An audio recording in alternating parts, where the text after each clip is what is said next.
Hello, sports fans. It is Wednesday, May the 15th, the year 2013, and as usual, a lot to get to in the sports world, so let's get it going right now. Let's start with the NBA playoffs from last night. Let's start with the Indiana Knicks series. The Indiana Pacers now have a commanding 3-1 lead. Indiana at home last night beats the Knicks 93-82, a game Indiana totally controlled from start to finish. Indiana really handled the Knicks last night. Here's the problem with the Knicks. The Knicks, first of all, cannot grab a rebound. Indiana is dominating the boards. The Knicks can't hit a three. They can't throw the ball in the ocean. And other than Carmelo Anthony, no one on the Knicks can score on a consistent basis. J.R. Smith has been bad. I mean, Felton hasn't been good. No one off the Knicks bench has stepped up. You can't expect Stoudemire, after he missed so much time, to do anything major. So Indiana in total control of this series. I love the way Indiana is playing defense. I love the way they're controlling the backboards. How about Hill last night? He's a nice player, had a tremendous game.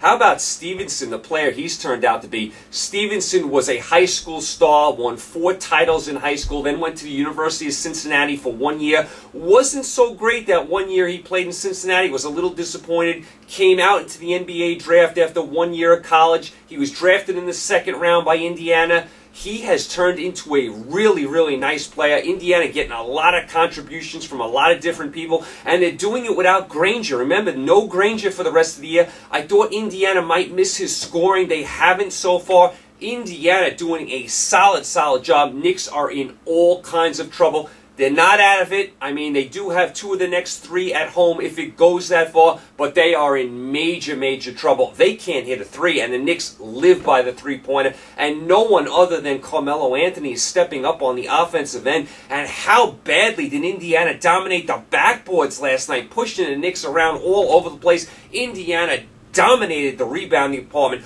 Hard to win in basketball on the road when the other team is out rebounding you and you can't hit a 3 and you got only one guy that can score on the offensive end. A lot of problems for the Knicks here. A lot of problems. Plus, they have a couple guys sick now. J.R. Smith's under the weather. Martin's under the weather. Shumpert is hurt. So the Knicks, a lot of problems here. They are in deep trouble. Very impressed the way the Pacers have played in this series. Very nice job by Indiana. They are up 3-1, Game 5 back in Madison Square Garden. We'll see if the Knicks can rally here in this series. Right now, Indiana in total control.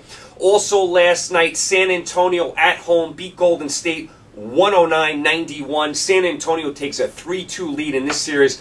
San Antonio flexed their muscles last night. They played a really complete game. Really nice job by San Antonio. They are now 1 win away from wrapping up this series. Now they go back to Golden State for Game 6. That won't be easy. Golden State plays really well at home. Crowd is amazing in Oakland. So this series is not over, but I was very impressed the way San Antonio played last night. Nice job by them.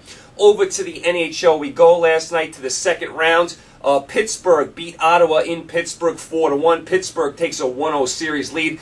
I'll tell you, I wondered about Ottawa's emotion coming into this series because they had so much emotion beating Montreal. I mean, you know, Ottawa and Montreal have a tremendous rivalry. Ottawa spent so much energy beating Montreal. There were all kinds of fights in that game. You wonder if Ottawa is just on emotional, empty now. I mean, they spent so much emotion beating Montreal. Now they have to come back and, beat the #1 seed in the East, the Penguins. That's not easy to do after you beat your arch rival and took so much emotion out of it doing it. I mean, Ottawa spent so much emotion beating Montreal. They were so up for that series. Like I said, fights all over the place in that series. It was a hard, physical, nasty series. You wonder how much Ottawa has left in the tank. They didn't look like the same team last night. Now, it's only 1 game. They can get back into this series right away. Extra day off in this series. Now, they don't play till Friday. Maybe that helps Ottawa to regroup a little bit. Ottawa, though, not the same team last night that they were against Montreal. Give Pittsburgh credit last night. Played a very nice game. And the goaltending change to Vokoun has really worked. They changed to Vokoun. He's been 3-0 since he's been in the net. Leave Fleury on the bench. He had a mental breakdown. You can't trust him. Vokoun is playing well. He's had a shutout now. He's given up 1 goal and 3 goals, so he's given up 4 goals in 3 games. That's very good. Keep Vokoun in net. I think Pittsburgh is in good shape in this series. But, in 1 game, series can change like that. Game 2, we'll see if Ottawa brings a little more emotion to the table because they looked a little flat last night. Also last night in Los Angeles, the LA Kings beat San Jose 2-0. How amazing is LA's goaltending and defense? I mean, Quick was outstanding last night. San Jose actually outshot LA last night 35-20. San Jose had a lot of chances to score early in this game. Quick was amazing. It seems like LA never gives up any goals. They never lose at home. What if they won like 11 straight games at home? Remember, LA won the Cup last year. They are a dangerous, dangerous good team. They had a shaky regular season, but they are starting to come around. Remember, they dropped the first 2 games to St. Louis in the first round, won 4 straight. Now they've won here again. That's 5 in a row. Starting to get the feeling the Kings are starting to play like they did last year. Very, very dangerous team. So LA takes game 1 last night, 2-0. Over to your Major League Baseball last night. San Diego beat Baltimore. Nice win by San Diego. They're down 2-1. They get 2 in the 9th against Baltimore in Baltimore. So that's a nice win by San Diego there. The Yankees rallied and beat Seattle. I'll tell you, the Yankees, it's funny. They're down 3-0 in this game. King Felix is pitching for Seattle, and you figure, the Yankees are dead. Yankees rally, they get a run off Felix, then they get to the bullpen, they rally and win. Typical Yankees. By the way, Granderson back in the lineup for the Yankees as well. Yankees in first place, still with all these injuries. They get Granderson back, Teixeira's still out, Jeter's still out, A-Rod's still out, yet they're in first place. Unbelievable. Philadelphia beat Cleveland last night. Pettibone, nice start for the Phillies. Pittsburgh finally beat Milwaukee. McCutchen, a home run in the 12th. I like McCutchen as a player. Really nice player. Really good young player. I like McCutchen.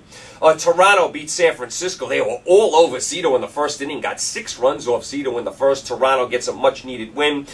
Detroit beat Houston. We know Houston's horrible. Cincinnati beat Miami. Miami's just as bad as Houston. By the way, I checked the crowd for this game. 14,000 in Miami last night against a good Cincinnati ball club. And I'm sure there were a lot of Cincinnati fans there. I mean, Miami's in real trouble with this attendance. I mean, they have a brand new ballpark. They're getting 14,000 fans a game. That's atrocious. Cincinnati beats Miami last night.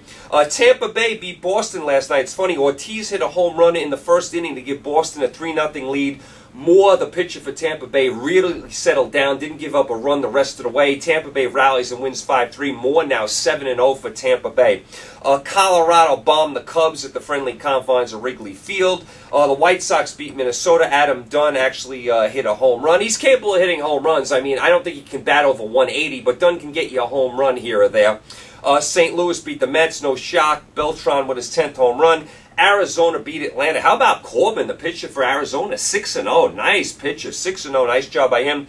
The LA Angels actually got a win. They beat the Kansas City Royals. Hamilton, Pujols, and Trout all hit home runs. That's what you expect from the Angels on an everyday basis. I mean, with that lineup, how do they not win more games than they do? I mean, the Angels have an outstanding lineup, so the Angels get the win last night. Texas beat Oakland. They win in the 10th inning to win that game, so Texas continues to play nice ball. And the LA Dodgers actually get a win. They beat Washington. Kershaw pitches a gem last night. What else is new? How good is Kershaw? Tremendous pitcher. Dodgers get Greinke back. Let's see if the Dodgers start to put something together now. Get Greinke and Kershaw, you know, 2 aces going out there. Maybe Matt Kemp picks it up. Get H. Ramirez back. This is the time where the Dodgers got to start picking up. Don Mattingly's job definitely on the line. As far as tonight, what to watch? We got a couple NBA playoff games. We got one NHL game. We got all your Major League Baseball. As far as the NBA, we have Miami at home against Chicago. Miami's up 3-1. Miami trying to wrap it up. I would be shocked if Miami didn't win this game. I mean, I can't expect Chicago to go to Miami and keep this series alive. Not after Miami's won the last 3. Now, we'll keep an eye on Dwayne Wade. He's questionable for this game with that knee. He's always got that knee problem. Sometimes he can play, sometimes he can't. We'll see if he can play. If he doesn't, that gives Chicago a chance. If he does, I think it's lights out for Chicago tonight. Miami should win basically either way. Even if Wade doesn't play, Miami should take care of business tonight in Miami. Also tonight, Oklahoma City is at home trying to stay alive. They are down 3-1 to Memphis. Memphis trying to wrap things up tonight. Very surprising. I mean, Oklahoma City, not the same team without Westbrook. I still thought this series would be a little closer. I thought it would be 2-2 at this point. Memphis doing a nice job up 3-1. Memphis, a very underrated defensive team. They play good, solid defense. Gasol is a good defender. You know, they got rid of Gay, which was a good move. They shipped him off to Toronto. The ball moves more for Memphis now. I like Memphis's team. Really good job by them going up 3-1 in the series. We'll see if Oklahoma City can stay alive. I would expect Oklahoma City to win tonight and stay alive in this series. Over to your NHL tonight. We only got one NHL game. Boston and the Rangers play tomorrow. They gave them the extra day off because those two series went 7. So Rangers and Boston don't play till tomorrow. Only game tonight. Chicago at Detroit. Detroit at Chicago. Very, very nice game. Big rivalry. This rivalry goes back, to the beginning of time. So this is game 1 in that series. Detroit at Chicago. Should be very, very interesting. I mean, to me, Chicago's the best team in hockey. They're home. I don't think it's a vintage Detroit team, but Detroit showed me a lot beating Anaheim, so we give Detroit a shot. Got to favor Chicago, though. Game 1 tonight, Detroit at Chicago. Like I said, Boston and the Rangers don't play till tomorrow. They have an extra day off. And, of course, you have all your Major League Baseball tonight, as you will, throughout the whole spring, the whole summer, and into the fall. You're always going to have your baseball. Okay, you guys are all caught up. You guys, thanks for the support. Thanks for tuning in. You guys stay safe. Enjoy the games tonight. To me, I don't know what's a must-watch tonight. I mean, the NBA, you got 2 3-1 series. I would maybe focus in on the hockey. Detroit-Chicago game 1. It's a great rivalry. So enjoy the games tonight. Stay safe. I will talk to you guys tomorrow, Thursday. We'll recap it all. Talk to you Thursday. Take care.